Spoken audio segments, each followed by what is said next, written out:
My name is Alex. I'm 38 years old. I'm a successful architect. I have my own firm, my own home, and what I've always thought was the perfect family. Alice and I have been together for 12 years. We have a son who is 9, and everything seemed to be just fine.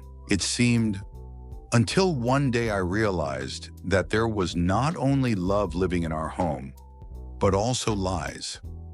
That night I was sitting in my favorite restaurant, the same restaurant where I had once proposed to Alice.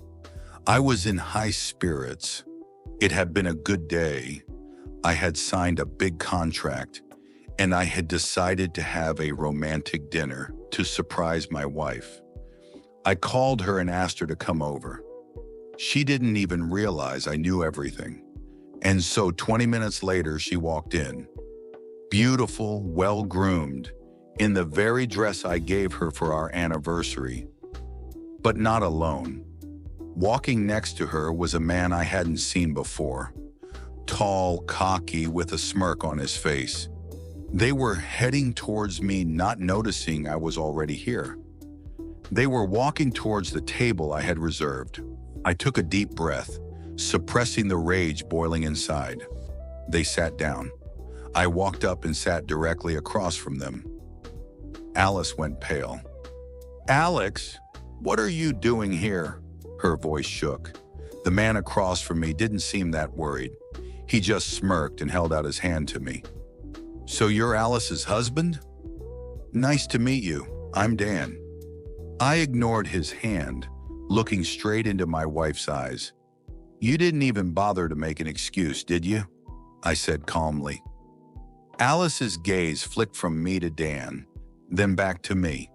Her hands began to fumble nervously with her napkin. "Alex, look, it's not what you think." "Oh, it's exactly what I think it is." I slowly unfolded my phone and showed her the pictures. Pictures of their meetings, at the hotel, in a coffee shop, at my house. Alice opened her mouth, but the words stuck in her throat. Dan, on the other hand, didn't seem bothered.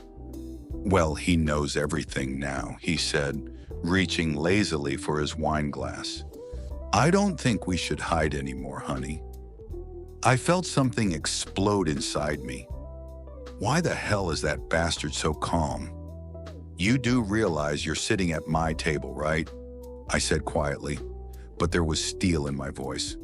Dan smirked. "Relax, buddy. It's all happened already. It's time for you to move on." I didn't let him finish.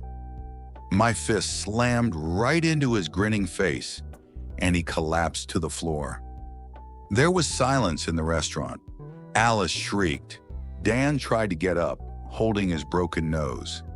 I stood up, adjusted my jacket, and said quietly, "This was my parting gift. You can keep Alice, but the house I built stays with me. And by the way, it was supervised too. I hope you enjoy sleeping in motels."